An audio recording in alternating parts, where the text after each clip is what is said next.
According to our reporting, the European Union is laying out a 5-year plan when we consider investment across the continent to help rearm and restrain Russia. To what extent is the EIB involved in that broad investment that will clearly take years to realize? Indeed, the European Investment Bank, as the financing arm of the European Union, has an important role to play in stepping up Europe's capabilities in the area of security and defense. There are many different needs, and we are very well placed to finance some key large infrastructures, critical infrastructures, military facilities, also research, production capacity, for example, drone manufacturing, and also financial support to small and medium-sized companies in the supply chain of large European contractors. It is unfortunate. I think that we are living this situation, but Europe has a very clear vision of where to go, and the European Investment Bank is helping get there. Yeah, it's interesting that we're seeing a lot of these smaller defense companies, in some cases startups, that are reinventing the way that we look at this, and in some cases challenging the old line big defense contractors when it comes to different contracts. You mentioned drones, which is something that is a big deal here in the conversation about defense technology, that the EIB is ready to invest millions of euros in Europe's drone defenses. How would that be doled out, and how are you looking at that as a continent as opposed to a collection of countries? Well, right now, we have a very robust pipeline of more than 30 flagship projects in the different areas I mentioned.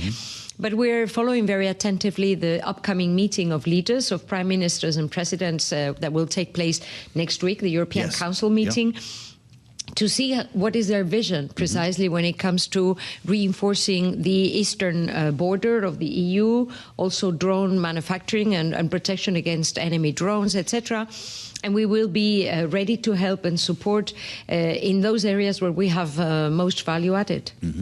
I can tell you that the president's phone call with Vladimir Putin has just ended. Okay. President, I just want to take a look at what he's writing here. He says, we've just concluded the telephone call, and it was a very productive one, says Donald Trump. President Putin congratulated me and the United States on the great accomplishment of peace in the Middle East, something that he said had been dreamed of for centuries. He goes on to try to connect the Middle East to the war in Ukraine here, even mentions the First Lady. Says they spent a lot of time talking about trade between Russia and the U.S. when the war with Ukraine is over, and said that at the conclusion of the call, we agreed that there will be a meeting of our high-level advisors next week. The United States initial meetings will be led by Secretary of State Marco Rubio, together with various other people, to be designated, a meeting location to be determined. And then he says he and Putin will meet in an agreed-upon location, Budapest, Hungary, to see if we can bring this inglorious war to an end. He refers to the Zelensky meeting tomorrow, in which he will discuss his conversation with President Putin. So we have another meeting. Does this kind of talk sound productive to you, or more of the same? Oh, well, I think it's very good to call this an inglorious war. This is Putin's war, a war of aggression, a war of choice. From the European Union's perspective, we want this war to finish as soon as possible. So whatever, can get us to a fair and stable peace, of course, it has to be fair and stable if we want it to be permanent, should be welcomed, of course. When we consider the need for energy and the war over Russian oil, which I think is its own story altogether, would the EIB help cover Ukrainian purchases of U.S. LNG if that helped to end the war sooner? We have just signed a 300 million deal with Ukraine. I had a meeting with the Prime Minister Servidenko yesterday. And we're looking into options to step it up even so that they can replenish their gas reserves for the winter. We are also supporting Ukraine when it comes to rebuilding critical infrastructures, including transport and energy. And we are supporting Ukraine when it comes to rebuilding supporting the daily lives of Ukrainians so that they can live lives that are as normal as possible, in this totally extraordinary and terrible circumstance, rebuilding hospitals, schools, kindergartens, protecting the infrastructure so that children can go to school. I think this is essential if we want to protect a strong basis for the recovery once the war is over. There's so much that we can talk about that is depressing. The idea of rebuilding is the definition of optimism. And I'd love to hear how far you allow yourself to not only think about it, but to plan for it, because obviously this is a war that could end soon, and an enormous amount of work will be done and money required from governments and private industry.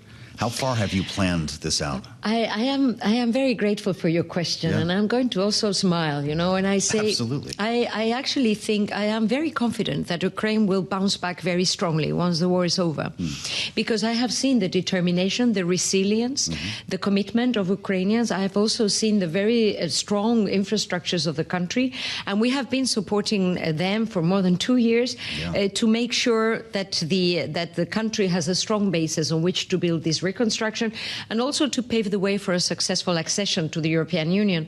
So I am confident, we just need Putin to stop the war, and then we can move on to a new phase which can be more constructive. Is rebuilding Ukraine years or decades? I tend to think it's years. Actually, because we are talking about a country that continues to live a quite normal life, in these circumstances. The government has managed to keep a financial management which responds to a normal budget, to a normal administration, despite, of course, the immense needs that are related to the war. And so I think that the sooner we can move to the next phase, the better. That is obviously a best case scenario, I guess, at this point.